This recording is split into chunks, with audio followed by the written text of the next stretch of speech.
bajo fuego en Afganistán. Después de más de una década de guerra, cerca de 2.000 soldados estadounidenses han muerto. Muchos más han resultado heridos, y las heridas no siempre son visibles. El trastorno de estrés postraumático ha vuelto a estar en foco recientemente, después de que un soldado estadounidense se convirtió en el sospechoso de la masacre de 17 campesinos afganos. Pero mientras que el nombre del problema puede haber cambiado, no hay nada nuevo acerca de los síntomas. El mayor Copeland Stanley es un capellán militar de Estados Unidos y se puso a disposición de Reuters a través del Pentágono. Soy graduado en combate de ejercicios de guerra al sudeste de Asia para la juventud rebelde, a veces llamada Guerra de Vietnam, y cuando regresé a casa era ejemplo típico de TEC. Pero no había sido diagnosticado, no existía eso en 1970. Así que me identifico con esos jóvenes, y creo que tienen el mismo problema, no pueden dormir. Entonces, se apoyan en el alcohol para tratar de dormir un poco. Tienen pensamientos intrusivos, como si de repente regresaras. Un extenso sonido que se apaga y de repente sobresaltos. Y solemos hacer cosas divertidas. Los vecinos pensaban que era divertido. Te caes al suelo. Por los pensamientos intrusivos encuentras que mentalmente no estás donde crees estar. Estás en otra parte. Regresaste y estás con los muchachos. Las etiquetas pueden crear problemas. Una vez etiquetado, las personas dicen, está loco, tiene el trastorno de estrés postraumático. Esto creó un estigma que aleja a los jóvenes de la posibilidad de admitir el problema. Los soldados en las líneas del frente tienen que lidiar con las cuestiones más fundamentales. Lo más grave que uno puede hacer es matar, y cuando eso ocurre, luego te das cuenta de que estás matando a tu propio ser, y eso realmente pesa mucho sobre un hombre. Un estudio reciente del ejército calcula que hasta un 20% de los más de 2 millones de soldados estadounidenses que sirvieron en Irak y Afganistán sufren de trastorno de estrés postraumático. Con todos los presentes, este video va dedicado para la clase de psiquiatría que es dictada por el profesor Alberto. Los integrantes de este grupo son Poleda Mores, Andrea Escobar, Diana Gómez, Paul Mejía, Lucía Rubio y quien les habla Michelle Carrera. El tema que hemos escogido y el cual va a ser abarcado en este día es la psicopatología en contextos de guerra y catástrofes naturales. Las afecciones que han surgido a nivel de salud mental por estas personas que han pasado por estos sucesos. Los temas puntuales que vamos a tratar son trastornos, síntomas y causas. Nuestra investigación ha arrojado que el trastorno que más se ve mediante la investigación que hemos hecho es el trastorno de estrés postraumático por las personas que han sufrido en las guerras y en las catástrofes naturales, las cuales presentan síntomas como ansiedad, confusión, nerviosismo, estrés, pesadillas, entre otros. Estos temas van a ser explicados más adelante por mis compañeros. Además, también vamos a tratar el síndrome de post-Vietnam, el cual es causado por abandono y culpa. Bueno, yo les voy a hablar sobre el estado científico de nuestro tema.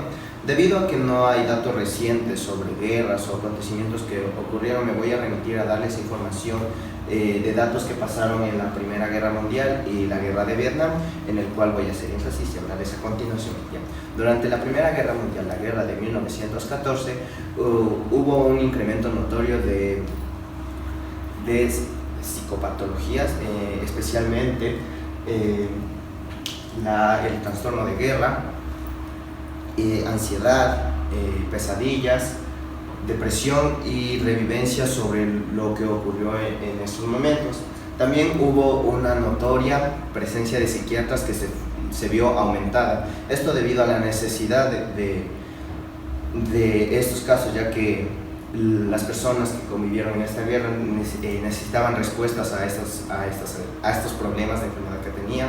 Entonces, por eso, psiquiatras, psicólogos clínicos, todos en el campo militar, médico, se vio aumentada significativamente, llegando a ser casi más de 980 psiquiatras y un poco más de 2.000 psicólogos clínicos. Al finalizar la guerra, estos valores se vieron incrementados. Ahora les voy a hablar sobre la guerra de Vietnam, la cual se dio más o menos por la década de 1960 y duró hasta 1975 aproximadamente, el cual dejó más de 700.000 veteranos que necesitaban algún tipo de ayuda médica o psicológica. Estos se vieron afectados por un síntoma en especial llamado el síndrome post-Vietnam, el cual tenía características de abandono y de culpabilidad porque se sentían culpables de todos sus camaradas caídos, al ver a todas esas personas que habían estado juntos y morir. Eso les causó estos síntomas, también el de abandono hacia su estado, se sentían ya apartados, no creían en la libertad que tenía Estados Unidos en esa época. Perdieron todo esto. Bajo estas repercusiones, la Asociación Psiquiátrica Americana, APA, se vio obligada a responder a todas estas inquietudes y en 1980 introdujo el que todos conocemos llamado el trastorno de estrés postraumático en el DSM-3. Acabamos de hablar sobre uno de los factores más importantes que ocurrieron en estos contextos de guerra, que fue el estrés postraumático, pero además de esto hay otro importante, que es el de las depresiones. La depresión es muy habitual en los ambientes de guerra y de desastres naturales, debido a que estos ocasionan en la vida cotidiana de un ser humano un cambio significativo. Vienen de manera tan imprevista que con la fuerza que vienen ocasionan estos problemas.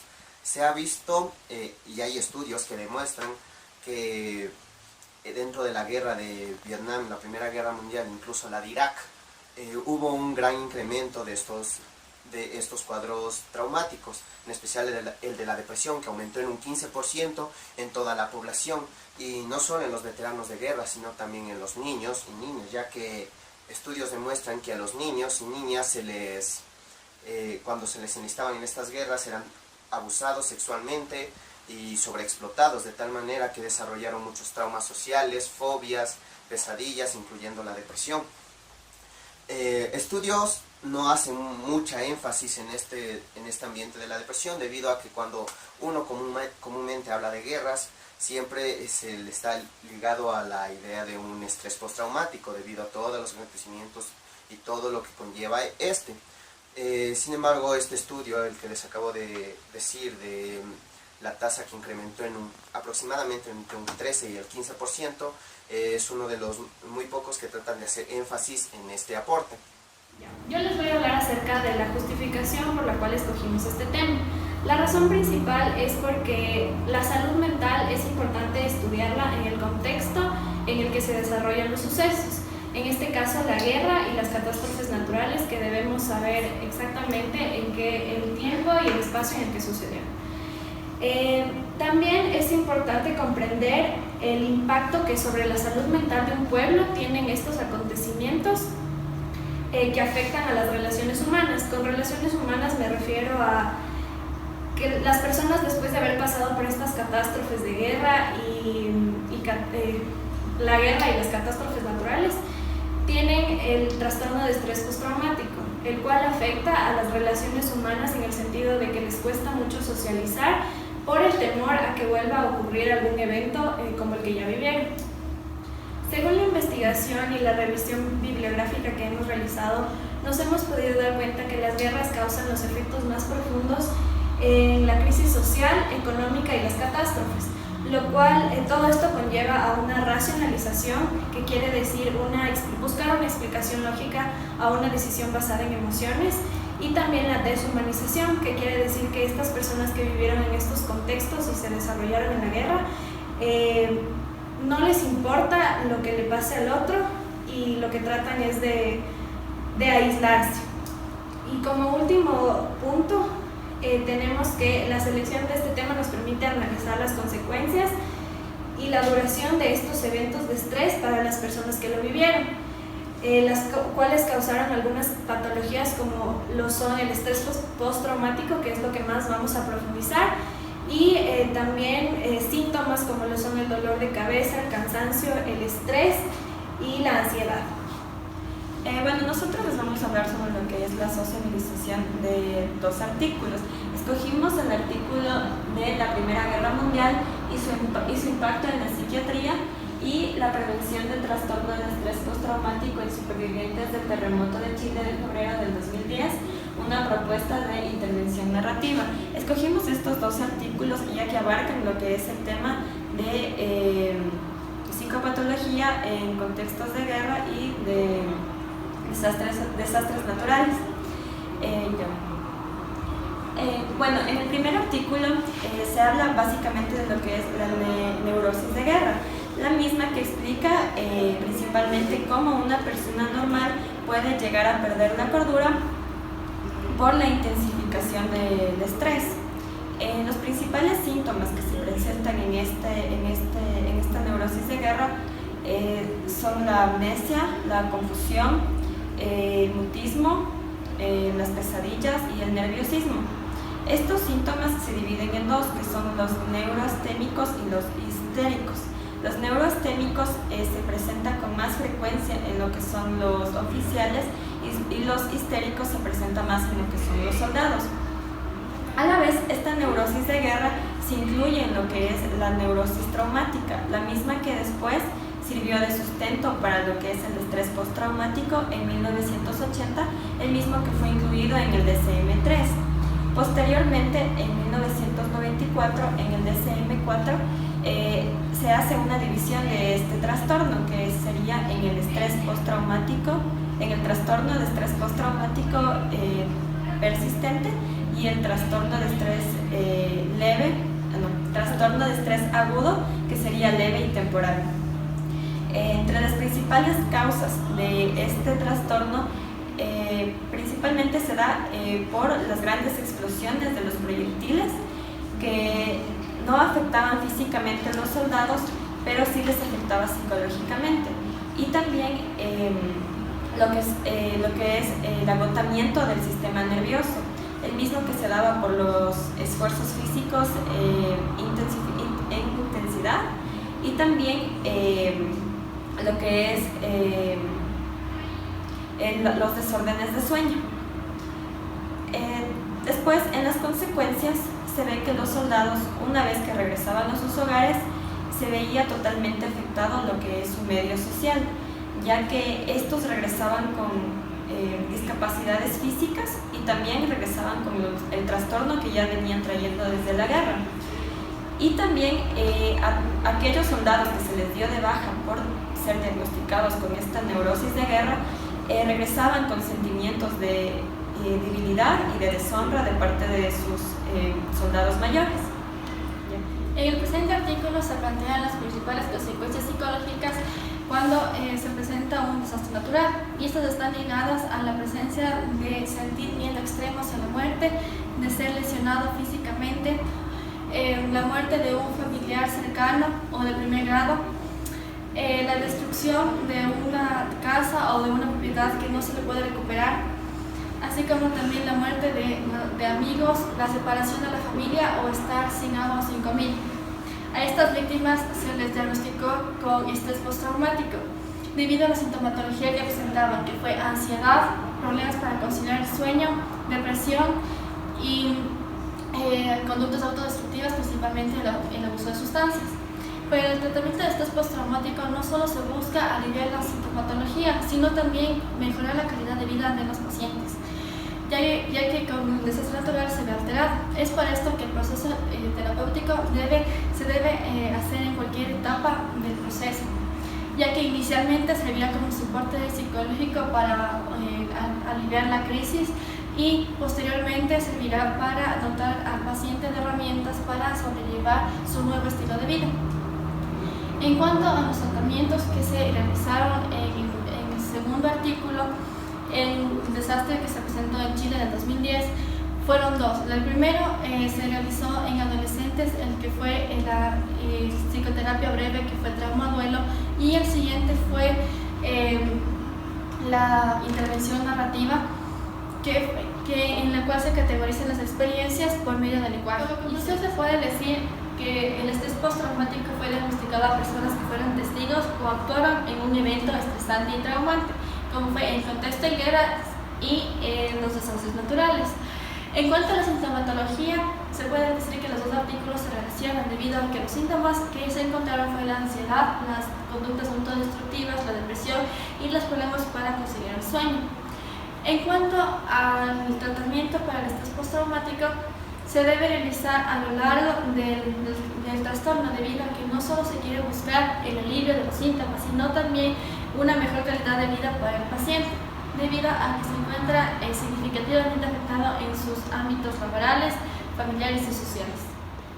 Para que una persona sea diagnosticada con estrés postraumático, según el DSM-5, debe cumplir los siguientes criterios: exposición a la muerte, lesión grave o violencia sexual, ya sea real o amenaza. Aquí es cuando el paciente recuerda el evento estresante, ya sea en catástrofes naturales o en contexto en guerras. Presencia de uno o más de los síntomas de intrusión siguientes asociados al suceso traumático, como es la ansiedad, la depresión, problemas para conciliar el sueño. Evitación persistente de estímulos asociados al suceso traumático, que comienza tras el suceso traumático. Alteraciones negativas cognitivas y el estado de ánimo asociados al suceso traumático, que comienza o empeoran después del suceso traumático. Aquí pueden ser las conductas autodestructivas. Yo les voy a hablar sobre las conclusiones generales. A lo largo de nuestra investigación hemos podido entender los eventos estresantes que son las guerras y las catástrofes naturales. Estos afectan sosteniblemente la salud mental y física del individuo, por lo que ha llegado a como resultado a aumentar los trastornos mentales. Las personas que se han encontrado en las guerras han tenido diferentes síntomas, pero la causa detonante para el desarrollo de un trastorno mental eran las explosiones constantes, ya que sin la necesidad de que estas personas se encuentren ahí, se veían afectadas tanto física como emocionalmente. En las catástrofes naturales, las personas se ven afectadas ya que se han quedado literalmente sin nada, sin una vivienda, sin familia, por lo que presentan un miedo intenso a la muerte. Y esto va a desarrollar traumas muy severos que tienen que ser previamente vistos por un especialista, ya que podrían perjudicar su vida. En nuestra investigación nos hemos centrado en el trastorno por estrés postraumático, pero también hemos podido investigar otros tipos de trastornos, como son los trastornos por ansiedad, los trastornos depresivos, los trastornos conductuales, los trastornos emocionales e incluso la muerte. Bueno, esta investigación ha sido muy enriquecedora para nosotros, porque hemos podido desarrollar un poco más y saber sobre el estrés postraumático y sus síntomas.